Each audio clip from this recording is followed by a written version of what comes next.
Here we go. We got another really cool bike to look at. What's your name, and tell us about your bike here? Okay, well, I'm Scott Mays, and I race in the 60 intermediate race, and it's a 1980 Husqvarna 390 CR.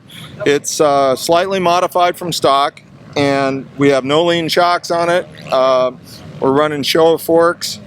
The motor's been modified by myself and rebuilt. Clark Jones helps me with the suspension. Overall, the main reason I love this bike, it's one of the first bikes that I raced back in the 70s, and they were really dependable all the way up until the Japanese took over in the mid 80s. And that was my next question, is why you love this bike. So you rode it back in 1980. Yes, except that the bike I rode in 1980 was a 79. It was a little different than this, but you couldn't tell them apart. Now, how long did you have to go like without this thing, and then I'm guessing you found this later, you didn't keep this from 1980? No, I found this bike about 10 years ago, and it sat in my garage for a couple of years, and then I finally got around to restoring it, and it's a frame-up restoration. All the parts are sourced online, basically, or from friends.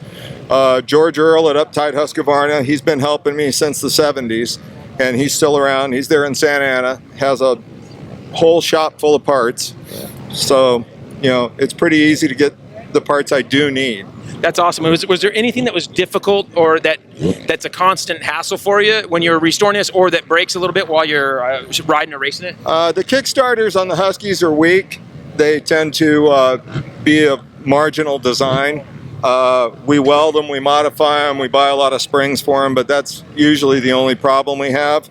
The Makos of the same era, the motors were problematic and they broke a lot. That's what actually pushed me to Husqvarna in the first place. That's awesome. And now, how often do you get a ride or race this thing? I race this at least once a month, but sometimes during the season, like right now, we'll do it twice a month. So it's not just a garage queen. Now, the big question is, how much time and money do you have in this thing?